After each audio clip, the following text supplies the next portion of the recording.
Como ya hemos venido estudiando, estamos hablando acerca de las solas de la Reforma y el día de hoy quiero que vaya al texto de Romanos, capítulo 11, versículo 36.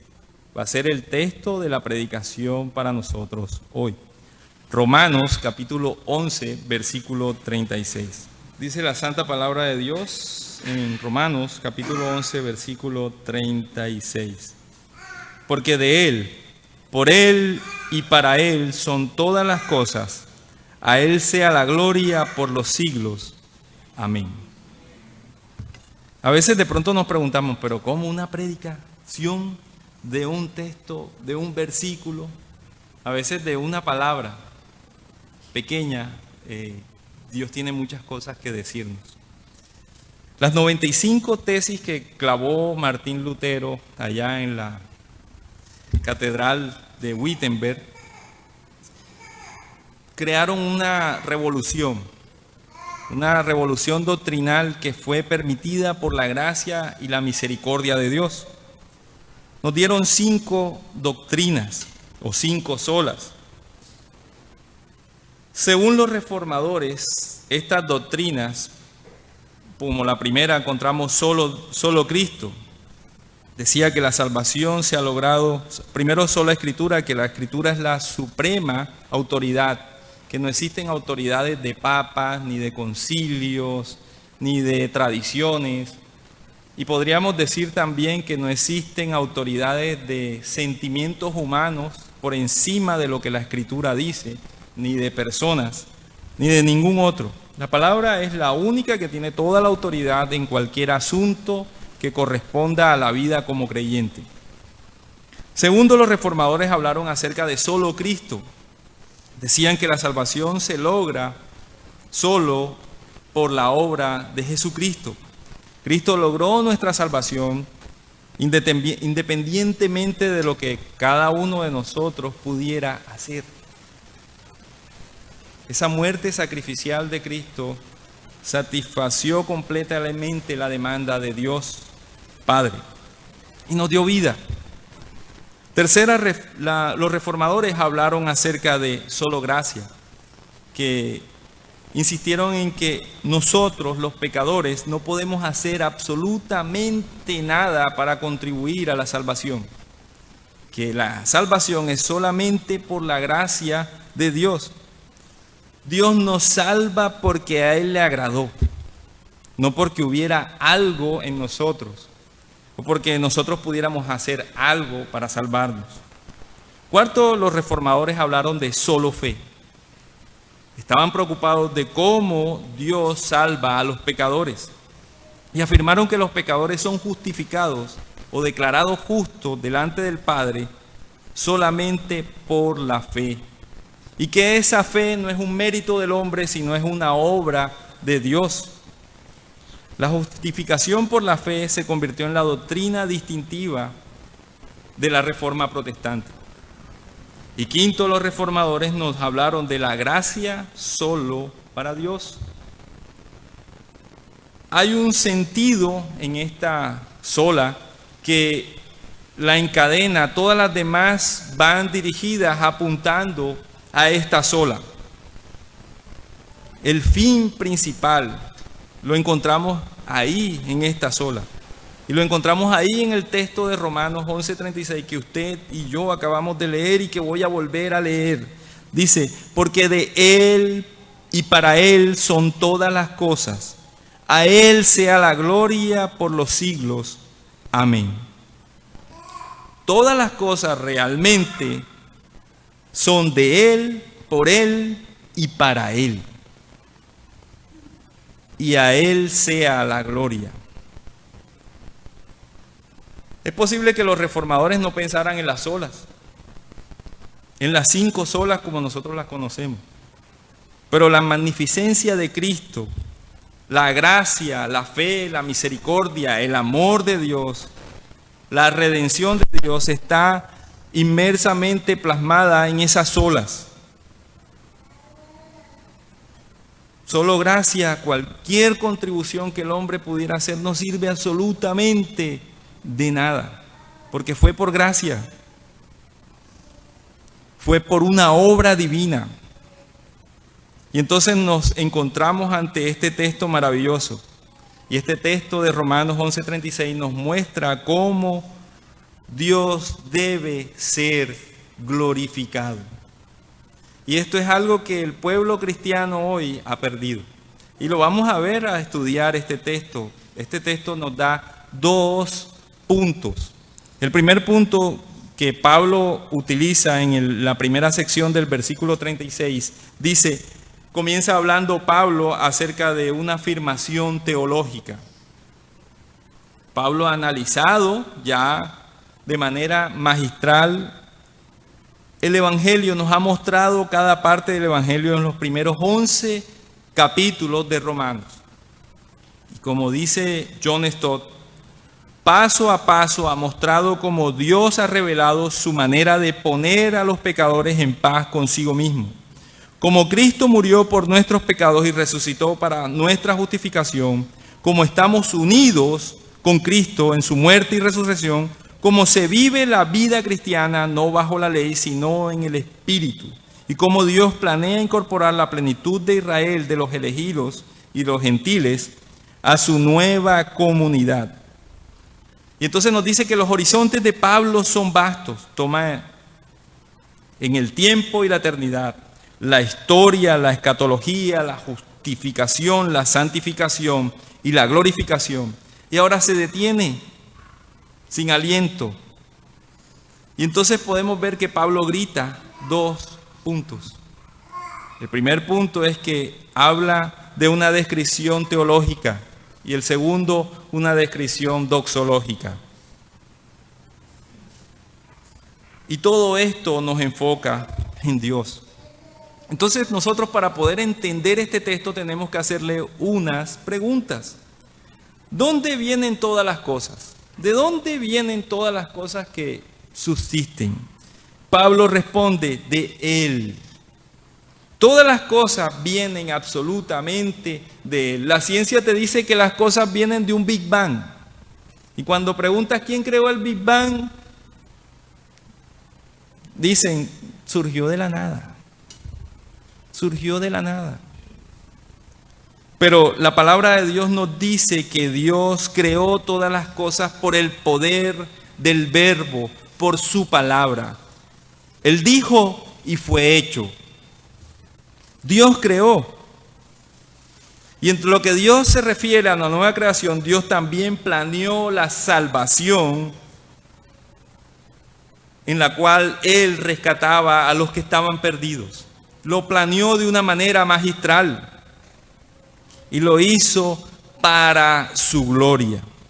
Segundo, ¿cómo surgen todas las cosas que existen? Pablo dice, por Él. Todas las cosas llegan a existir en este tiempo, a ver la luz, a ser parte de este tiempo, porque Dios las creó y existen por Él. Nada existe que no haya sido creado por Dios.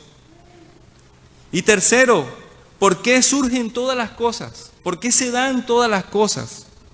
¿Qué propósito tienen todas las cosas? Y Pablo dice, para Él. Para Él todas las cosas surgen para glorificarlo a Él. Dios no creó este mundo, este universo vasto, para que el hombre fuera glorificado, como algunos piensan. Dios creó este universo y este mundo para ser glorificado Él.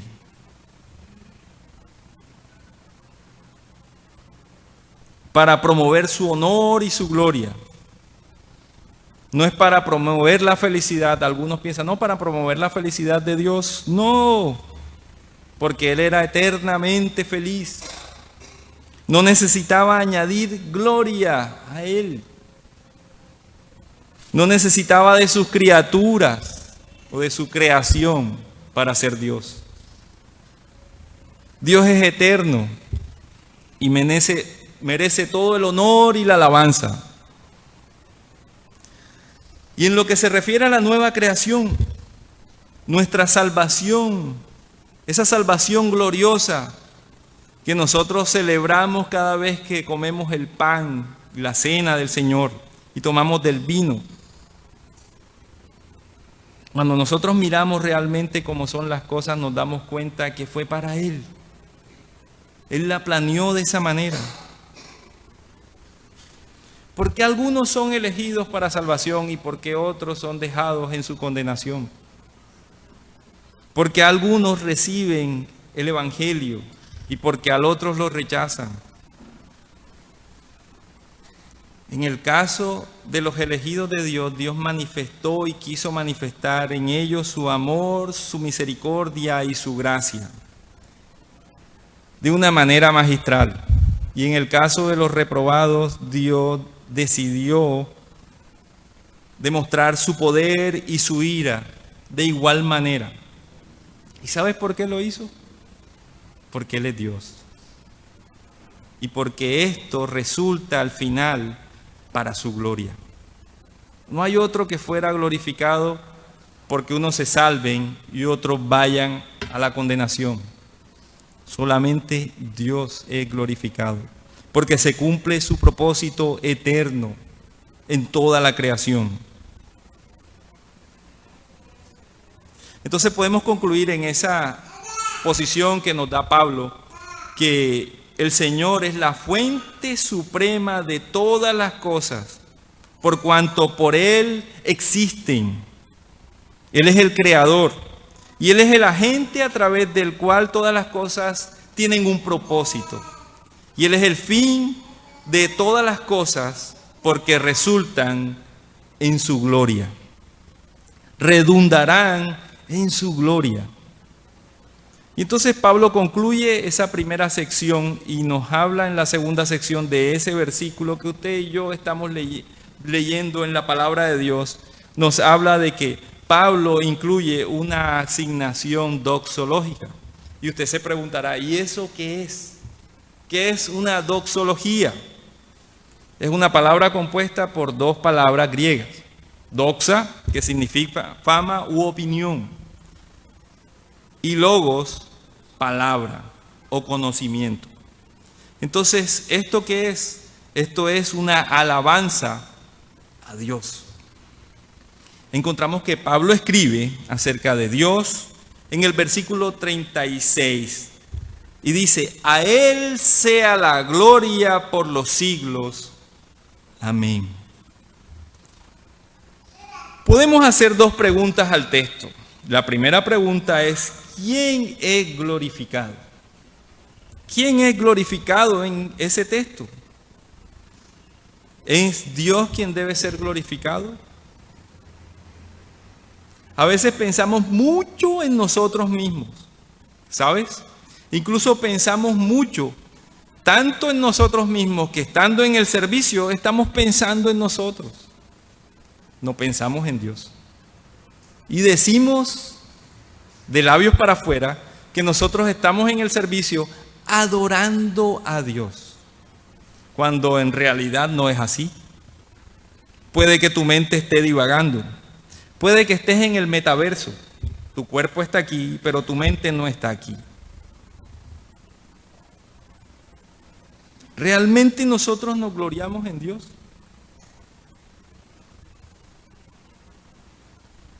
¿Realmente nosotros glorificamos su nombre?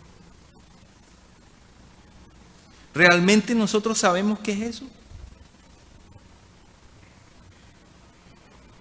El planteamiento universal de quien se gloría en sí mismo es contrario a Dios. Ese es el planteamiento universal y eso es lo que plantea el mundo. Los elegidos son justificados por el Señor para la gloria de Él, para exaltar su gloria y la de nadie más. Y encontramos que la iglesia ha renunciado a su elevado concepto de Dios y lo ha transformado en una filosofía toda extraña. Una filosofía que poco a poco, como un veneno de agotica, va destruyendo lo que es el cristianismo. Esta baja visión de Dios se tiene casi universalmente. Casi universalmente. Las personas eligen ir a la iglesia porque allí se sienten bien. No, allá no, me voy acá. Voy a consumir el evangelio a la carta. Allá voy, allá no. Allá me gusta por la música, aquí no me gusta porque es como raro. No es como bullicioso. Necesito más energías así, no tan ceremonial. Un ejemplo de esto es la llamada teología de la liberación, la teología de la prosperidad, el autollamarse apóstoles, la predicación motivacional, el evangelio ligero, las luces especiales en el templo, pintar el templo de negro y oscuro y cómo es el teatro, porque ese es así, el teatro acá, el telón, con las luces a todo dar. La música cuando estás orando o están hablando el predicador, que suenen allá los músicos para que ambientalicen lo que estamos haciendo, para que lo vuelvan más espiritual. Y entonces así nos gusta a nosotros porque así es más espiritual. ¿Dónde dice eso la Biblia?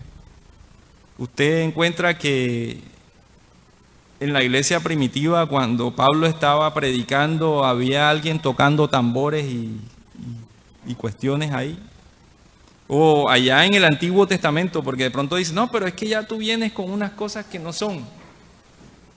No puedes decir eso. Entonces, en el Antiguo Testamento, cuando el sumo sacerdote entraba al lugar santísimo o al lugar santo, tenía un grupo de maraqueros allá tocando alguna guacharaca, alguna cuestión, la caja y unos vallenatos o alguna cosa así. No. La palabra de Dios nos dice claramente cómo era la adoración.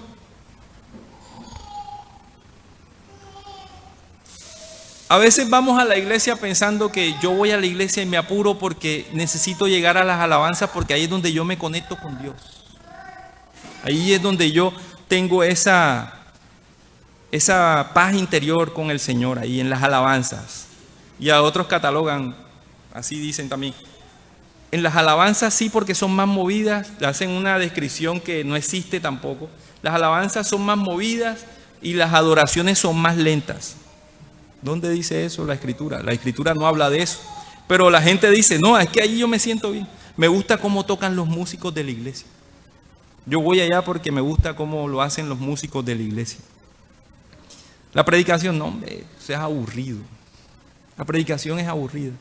Si la predicación es expositiva y habla de historia y de lo que estaba pasando en aquel tiempo y eso cómo traspasa los mundos y nos llega a este tiempo, para mí eso es aburrido.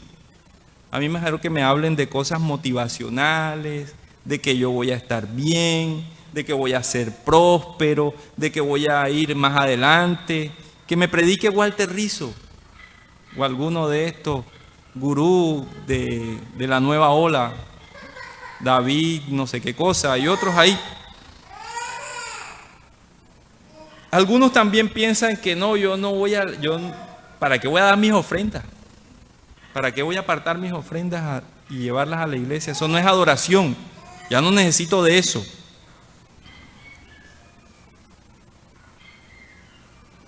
Entonces todas estas cosas están demostrando cada día más que esa religiosidad que nosotros decimos tener está permeada por una filosofía que el mundo planteó, no por lo que la Escritura dice cómo Dios debe ser adorado y glorificado, sino como yo siento que puedo glorificar o adorar a Dios. Hemos perdido el sentido de la majestad de Dios. Con asombro, ya no nos asombramos de la adoración al Señor, de los cánticos de adoración al Señor, de lo que está diciéndole a Dios esos cánticos, sino de cómo me estoy sintiendo yo bien. No estamos adorando a Dios. El cristianismo moderno no va a producir avivamientos, porque el cristianismo moderno parecería que está muerto, olvidó los principios.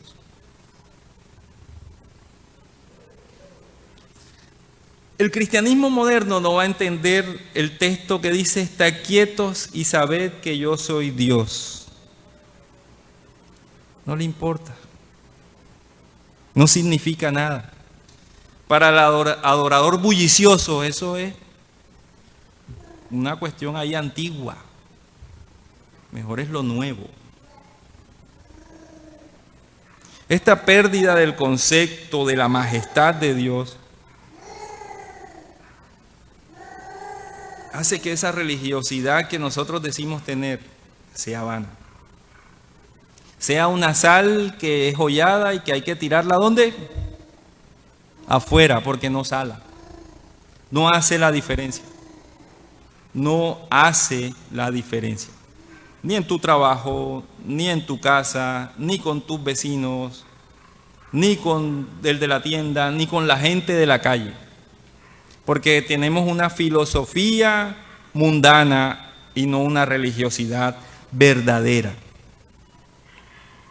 El 7 de enero de 1855, un joven predicador que usted conoce, llamado Charles Hodge Spurgeon, abrió un sermón esa mañana y dijo las siguientes palabras: el estudio apropiado de los elegidos de Dios es Dios.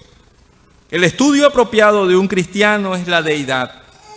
La ciencia más alta, la especulación más sublime, la filosofía más poderosa que jamás pueda tratar la atención de un hijo de Dios es el nombre, la naturaleza, la persona, la obra, los hechos, la existencia del gran Dios a quien Él llama su Padre.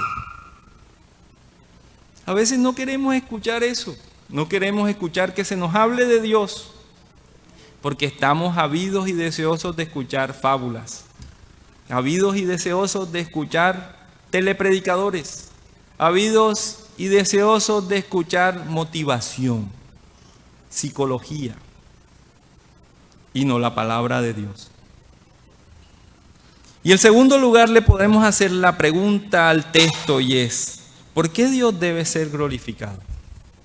Nos está dando la razón primera. Y ahora, ¿por qué Dios debe ser glorificado? Y la respuesta la da el texto: porque de Él, por Él y para Él son todas las cosas. De Él, por Él y para Él son todas las cosas que usted y yo vemos. Puedes mirar a tu lado y ¿qué ves ahí? Tu familiar, tu hijo, tu hermano, tu amigo, tu compañero, porque acabamos de llegar, de pronto vinimos de visita a la iglesia, pero ¿sabes? De Él, del Señor, por Él, Señor, y para el Señor son todo lo que tú ves. Nuestra vida es de Él. Dios debe ser glorificado por su creación, pero especialmente Dios debe ser glorificado por su nueva creación. ¿Usted es una nueva creación? Nada más como 2 personas por ahí dijeron amén. Los demás, me preocupa, hermano. ¿Usted es una nueva creación? Amén. Entonces, si nosotros somos una nueva creación, tenemos que glorificar a Dios. Y entonces te preguntas, pero yo tengo que glorificar a Dios, ¿y cómo lo glorifico?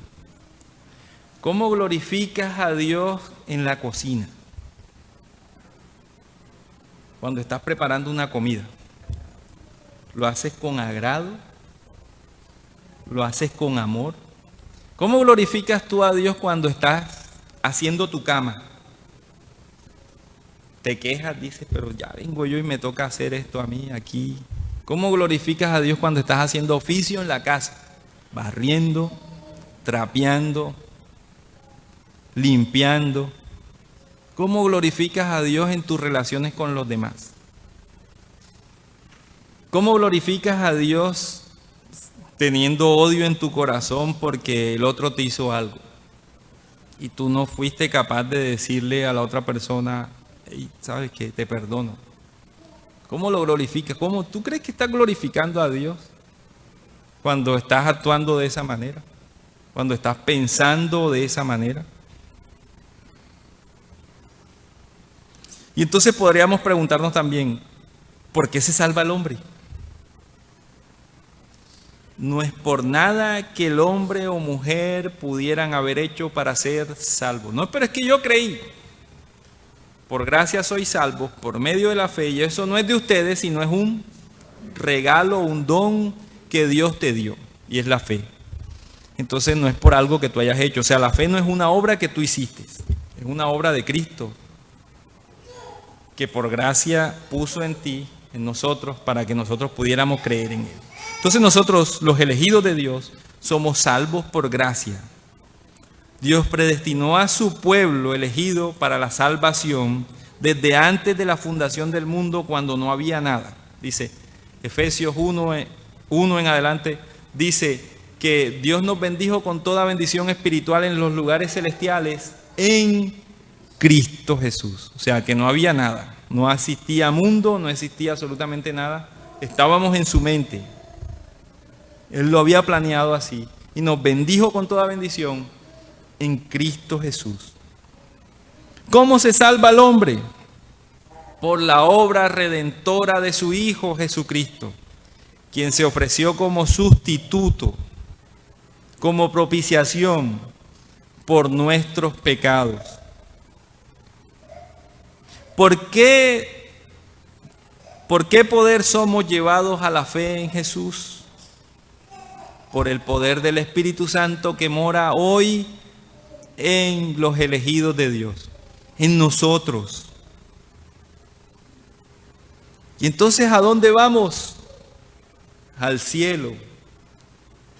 Porque Jesús nos escogió, nos redimió, nos justificó, nos santificó y nos va a glorificar. Y entonces por eso vamos nosotros al cielo. ¿Y cómo podemos estar seguros que nosotros vamos al cielo? Porque de pronto algunos le preguntan, si usted se muere ahora, ¿a dónde va? Y las piernas comienzan a temblar. Y dice, no sé. Y tienes que tener la certeza y la seguridad, si tú creíste en Cristo, de que vas al cielo. Porque Dios, la buena obra que comenzó en nosotros, la va a terminar hasta el final, dice la palabra de Dios. Hasta el final. La buena obra que comenzó la termina hasta el final. No deja una obra inconclusa el Señor. Y entonces podemos concluir con esto en este texto maravilloso, que nos habló de teología y que nos habló de glorificar y exaltar el nombre de Dios. Y que puede estar cuestionando nuestra forma de glorificar y nuestra forma de cristianismo. Catecismo Menor, primera pregunta, dice, ¿cuál es el fin principal del hombre? ¿Cuál es el propósito del hombre? Glorificar a Dios y gozar de Él para siempre. Glorificar a Dios es el hecho prominente. El propósito de nuestra vida es glorificar a Dios. El propósito de la nueva creación es glorificar a Dios. Me llamó mucho la atención un comentario que estaba leyendo sobre el libro de Romanos y específicamente un testimonio que se daba en ese comentario. James Montgomery Boyce hablaba de ese avivamiento y voy a leerlo para ustedes. Dice así: en Ginebra, Suiza, se levantaron dos hombres grandes, Robert Hanley en 1764 y su hermano. Uno de los dos hermanos fue miembro de la aristocracia de Escocia. A finales del siglo XVIII y principios del siglo XIX, Robert era dueño de muchas tierras y muchas posesiones. Ese hombre conoció al Señor y ¿sabes qué hizo? Invirtió todos esos recursos en la expansión del Evangelio. Su hermano se convirtió en evangelista y más tarde en pastor influyente en Edimburgo, donde sirvió hasta sus 52 años. En el año 1815, Robert visitó Ginebra y se encontró con un grupo de personas, de jóvenes, en un parque. Él estaba leyendo su Biblia y esos jóvenes estaban ahí. Y se les acercó y comenzó a hablarles del Evangelio. Se dio cuenta que esos hombres no conocían nada de Cristo y estudiaban en el seminario. Entonces él los invitó y les dijo, voy a ir a donde ustedes están viviendo y voy a comenzar a que estudiemos el libro de Romanos. Y eso hicieron durante un tiempo. Los resultados de ese estudio con ese grupo de jóvenes dio un avivamiento tremendo. Voy a nombrar algunos muchachos de esos que escucharon a ese hombre. Merli se hizo famoso por su clásica historia de la iglesia de la Reforma del siglo XVI. Y nosotros conocemos ese libro como la obra de Martín Lutero. Otro de esos hombres fue Luis, quien escribió un libro que se llama Teopeneusia, un libro que habla de la inspiración de las Escrituras. Otro fue Frédéric Motte, quien fue arquitecto y fundador de la Iglesia Libre de Francia.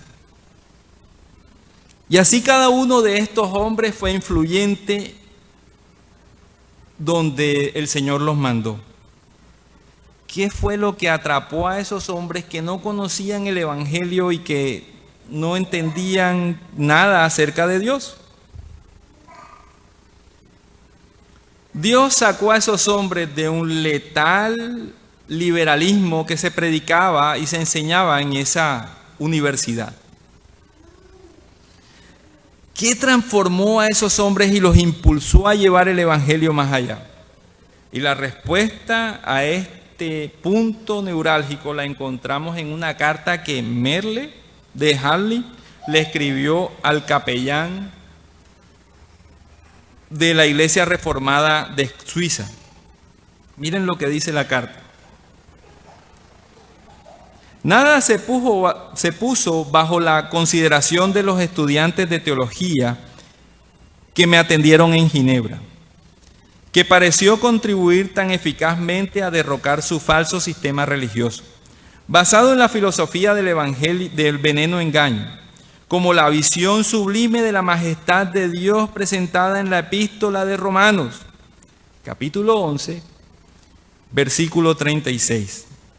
De Él, por Él y para Él son todas las cosas. Aquí se describe a Dios como su propio fin, último en todo lo que hace. Juzgando a Dios como tal ellos mismos, al principio se sorprendieron de la idea de que Él debe amarse a sí mismo supremamente, infinitamente, más que todo el universo. Y en consecuencia debe preferir su propia gloria a todo lo demás, pensaban los estudiantes. Pero cuando se les recordó que Dios en realidad es íntimamente más amable y más valioso que toda la creación, y que por consiguiente, si miras las cosas como realmente son, debes considerar infinitamente digno de ser más valorado y amado.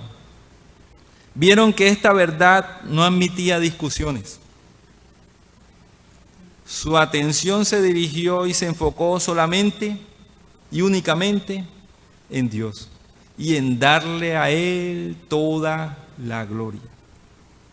Ahora podemos nosotros imaginar o pensar, ¿a qué venimos al culto?